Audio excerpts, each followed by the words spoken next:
We're finishing up the day here doing some re-screens. We're gonna give you a peek at what the befores and afters look like. So, all right, so as you can see, these screens are pretty sun damaged. Some of them had holes in them, just sun faded.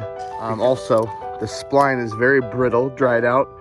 So when we replace the screens, we also replace the spline, and they turn out looking like this.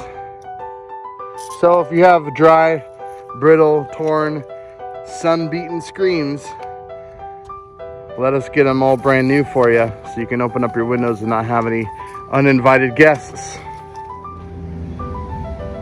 Brand new screens.